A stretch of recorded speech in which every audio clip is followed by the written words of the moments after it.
मैं Napoleon Hill हूं, और अगर तुम मुझे अगले 20 मिनट दे सको तो मैं तुम्हें वो सिद्धांत दूंगा जिससे सिर्फ 21 दिनों में तुम न सिर्फ खुद को बल्कि अपनी पूरी नियति को बदल सकते हो। तुम्हें शायद यकीन न हो, लेकिन तुम्हारे मस्तिष्क में इस समय दुनिया की सबसे शक्तिशाली ताकत विद्यमान है, और मैं आज यहाँ हूँ तुम्हें यही बताने कि उसका उपयोग कैसे करना है। मैंने अपना जीवन इसी रहस्य को समझने और दुनिया के सबसे सफल लोगों से उसे सीखने में बिताया है, और आज मैं तुम्हें वही ज्ञान एक क्लियर 21 दिवसीय योजना के रूप में देने वाला हूँ। तैयार हो जाओ, क्योंकि यह तुम्हारे आरामदायक जीवन के लिए एक चुनौती है। अध्याय 1, तुम्हारा मन ही तुम्हारा सबसे बड़ा उपहार और सबसे बड़ा शत्रु है। सुनो और ध्यान से सुनो। तुम जो कुछ भी हो, जो कुछ भी बनोगे, उसकी शुरुआत तुम्हारे अपने विचारों से होती है। मैंने कहा है और 1000 बार कहूंगा, जो कुछ भी मन प्रतिबिंबित कर सकता है और उस पर विश्वास कर सकता है, उसे प्राप्त भी कर सकता है। यह कोई खोखला आदर्श वाक्य नहीं है, यह वह नियम है जिस पर इस ब्रह्मांड का संचालन होता है। तुम्हारा मन एक उपजाऊ भूमि की तरह है। अगर तुम उसमें डर, संदेह और असफलता के बीज बोओगे तो तुम्हें वही काटने को मिलेगा। लेकिन अगर तुम उसमें आत्मविश्वास, दृढ़ संकल्प और जीत के विचार डालोगे तो तुम्हारी फसल समृद्धि और सफलता की होगी। यह इतना सरल है और इतना गहरा। समस्या यह है कि ज्यादातर लोग अनजाने में ही नकारात्मकता के बीज बोते रहते हैं। मैं नहीं कर सकता, यह मेरे बस का नहीं, मेरे साथ ही ऐसा क्यों होता है। ये वाक्य तुम्हारी मानसिक भूमि को जहर दे रहे हैं। मुझे थॉमस एडिसन का उदाहरण याद है। उसने लगभग 10,000 बार असफल होने के बाद भी अपना प्रयोग नहीं छोड़ा। क्यों? क्योंकि उसके मन में बस एक ही विचार था, मैं एक ऐसा बल्ब बनाऊंगा जो जलेगा। उसकी हर असफलता उसके लिए एक नया सबक थी, एक कदम और आगे। उसने कभी अपने मन को यह कहने की अनुमति नहीं दी कि यह असंभव है। और देखो, आज तुम्हारा पूरा संसार उसी एक अडिग विचार की रोशनी से जगमगा रहा है। अब अपने बारे में सोचो, तुम्हारा आंतरिक संवाद कैसा है? जब तुम सुबह आईने के सामने खड़े होते हो तो तुम खुद से क्या कहते हो?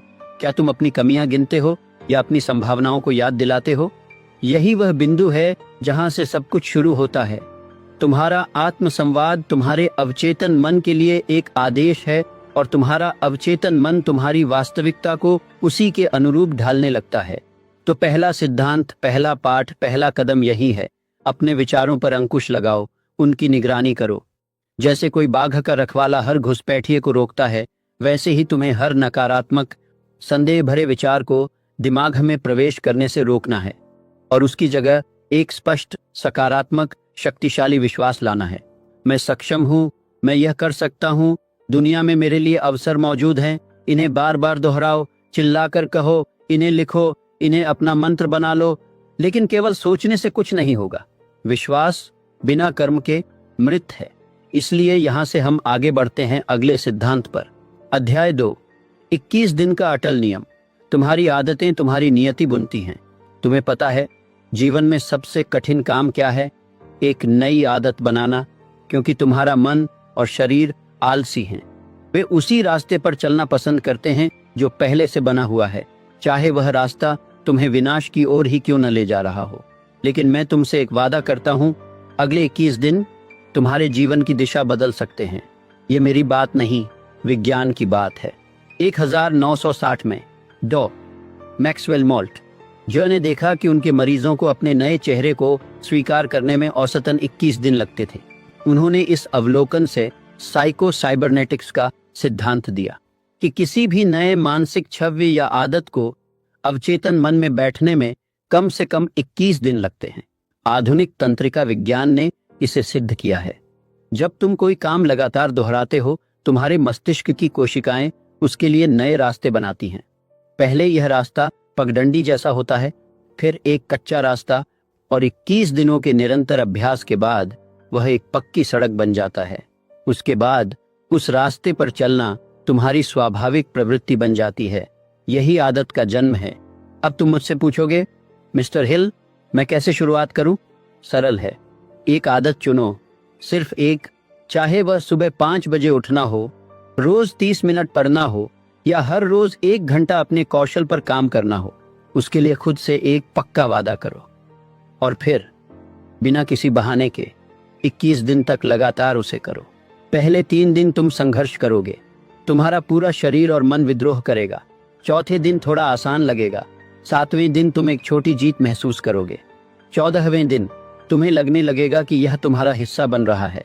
और 21वें दिन जब तुम सुबह उठोगे तो तुम्हें याद दिलाने की भी जरूरत नहीं पड़ेगी, तुम स्वतः ही वह काम करने लगोगे। यह तुम्हारी नई पहचान बन चुकी होगी। मैं वह व्यक्ति हूं जो सुबह जल्दी उठता है। मैं वह व्यक्ति हूं जो नियमित व्यायाम करता है। सफलता एक छलांग से नहीं, बल्कि रोज के छोटे अनुशासित कदमों से आती है। इस 21 दिन के नियम का एक और पहलू है बुरी आदतों को तोड़ना। तुम एक खराब आदत को सीधे तौर पर मत करो कहकर नहीं हटा सकते, तुम्हें उसे एक अच्छी आदत से बदलना होगा। 21 दिन तक यह प्रतिस्थापन करो और तुम्हारा मस्तिष्क नया रास्ता पात्र बना लेगा। याद रखो, जो तुम बार बार करते हो वही तुम बन जाते हो। तुम्हारी आदतें तुम्हारे चरित्र को गढ़ती हैं और तुम्हारा चरित्र तुम्हारी नियति को। अब इन आदतों और विचारों को किस दिशा में ले जाना है, इसके लिए हमें तीसरे सिद्धांत की जरूरत है। अध्याय 3, स्पष्ट लक्ष्य के बिना तुम एक बिना पतवार की नाव हो। मुझे एक सवाल का जवाब दो, तुम जीवन में क्या चाहते हो? और जल्दी से, सामान्य जवाब मत देना। पैसा चाहिए, खुश रहना चाहता हूं, ये नहीं चलेगा। मुझे सटीकता चाहिए, मुझे स्पष्टता चाहिए। एक सफल जीवन की नींव एक स्पष्ट लिखित प्रमुख उद्देश्य है। मैंने देखा है कि दुनिया के हर महान नेता, हर सफल उद्यमी के पास यह एक चीज समान थी। उन्होंने अपना लक्ष्य क्रिस्टल की तरह साफ परिभाषित किया था। अगर तुम्हारे पास यह क्लैरिटी नहीं है तो तुम हर हवा के झोंके के साथ इधर उधर भटकते रहोगे। तुम्हारे पास ऊर्जा होगी, प्रतिभा होगी, लेकिन दिशा नहीं होगी, और दिशा के बिना सब कुछ व्यर्थ है। तो आज, अभी यही काम करो। एक कागज और कलम लो, सबसे ऊपर लिखो मेरा प्रमुख उद्देश्य, और फिर उसे लिखो मेरा प्रमुख उद्देश्य अगले 5 वर्षों में मैं अपने परिवार को वो जीवन दे सकूं जिसके वे हकदार हैं। देखो, यह स्पष्ट है, यह मेजरिंग योग्य है, इसमें समय सीमा है, यह स्पेसिफिक है। और फिर हर सुबह उठते ही इस उद्देश्य को 2 बार पढ़ो, जोर से पढ़ो। रात को सोने से पहले इसे फिर से पढ़ो। ऐसा करने से यह तुम्हारे चेतन मन से तुम्हारे अवचेतन मन में उतर जाएगा, और एक बार यह तुम्हारे अवचेतन में बैठ गया तो फिर जादू शुरू होता है। जब तुम अपना लक्ष्य क्लियर कर लेते हो तो तुम्हारा दुनिया में उस लक्ष्य से जुड़े अवसरों, लोगों और जानकारियों पर ध्यान देना शुरू कर देता है जिन्हें पहले तुमने नोटिस ही नहीं किया था। बिना लिखित लक्ष्य के तुम दूसरों के लक्ष्यों को पूरा करने में ही लगे रहोगे। तुम किसी और के सपनों के लिए काम करोगे। क्या तुम यही चाहते हो? नहीं। तो अभी उठो और लिखो। यह पहला कदम है वास्तविक स्वतंत्रता की ओर। लेकिन एक बार लक्ष्य मिल जाए तो उस तक पहुंचने के लिए एक विशेष प्रकार के ज्ञान की आवश्यकता होती है। अध्याय 4, विशिष्ट ज्ञान, वह तलवार जो भीड़ में से तुम्हें अलग करती है। मैं तुम्हें एक सच बताता हूं, सामान्य ज्ञान, चाहे वह कितना भी विशाल क्यों न हो, तुम्हें धनवान या एक्स्ट्रॉर्डिनरी रूप से सफल नहीं बना सकता। तुम्हारे पास वह सब कुछ हो सकता है जो तुम पढ़ सकते हो, लेकिन वह तुम्हें औसत से ऊपर नहीं उठाएगा। सफलता के लिए जरूरी है विशिष्ट ज्ञान, वह ज्ञान जो किसी एक क्षेत्र में गहराई से हो और जिसे तुम एक निश्चित उद्देश्य की ओर लगा सको। मैं हेनरी फोर्ड की कहानी सुनाता हूँ। वह खुद एक महान इंजीनियर नहीं थे, लेकिन उनमें एक विशिष्ट ज्ञान था, संगठन और बड़े पैमाने पर उत्पादन का। और उन्होंने उन इंजीनियरों की एक टीम बनाई जिनके पास वह विशिष्ट ज्ञान था जो उनके पास नहीं था। उन्होंने विशेषज्ञता को एकत्र किया। यही दूसरा रास्ता है। अगर तुम खुद विशेषज्ञ नहीं बनना चाहते तो ऐसे लोगों के साथ जुड़ जाओ जो हैं, लेकिन तुम्हें पता होना चाहिए कि किसे चुनना है, और यह जानने के लिए भी तुम्हें उस क्षेत्र का बुनियादी विशिष्ट ज्ञान चाहिए। आज के युग में सामान्य जानकारी का कोई मूल्य नहीं है, सब कुछ है। मूल्य है तो गहन, व्यावहारिक, अनुप्रयोग योग्य ज्ञान का, वह ज्ञान जो समस्याओं को हल करता है। तो पूछो, तुम किस समस्या का समाधान कर सकते हो? तुम्हारा विशिष्ट ज्ञान क्या है?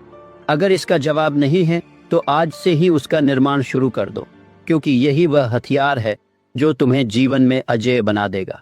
लेकिन इस सब ज्ञान और लक्ष्य को साकार करने के लिए तुम्हें अपने मन के सबसे गहरे कोने में जाना होगा।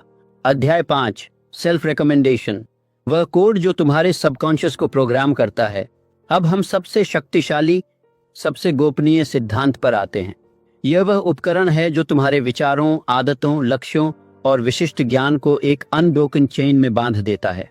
इसे कहते हैं सेल्फ रिकमेंडेशन। सरल शब्दों में बार बार जोर से भावनापूर्वक अपने आप से वह बोलना जो तुम बनना चाहते हो। तुम्हारा सबकॉन्शियस मन तर्क नहीं करता, यह विश्वास करता है, और यह उस पर विश्वास करता है जो तुम बार बार भावना के साथ दोहराते हो। अगर तुम रोज सुबह आईने के सामने खड़े होकर कहते हो मैं असफल हूं, मैं कुछ नहीं कर सकता, तो तुम्हारा अवचेतन उसे सच मान लेगा और तुम्हारे कर्मों को उसी के अनुरूप ढाल देगा।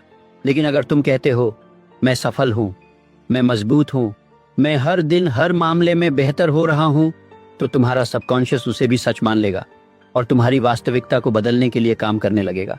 तो तुम्हारा 21 दिवसीय अभ्यास यह होना चाहिए, अपनी क्लियर लिखित प्रमुख उद्देश्य को लो, उसे 5 सकारात्मक वर्तमान काल में लिखे गए कथनों में बदलो। जैसे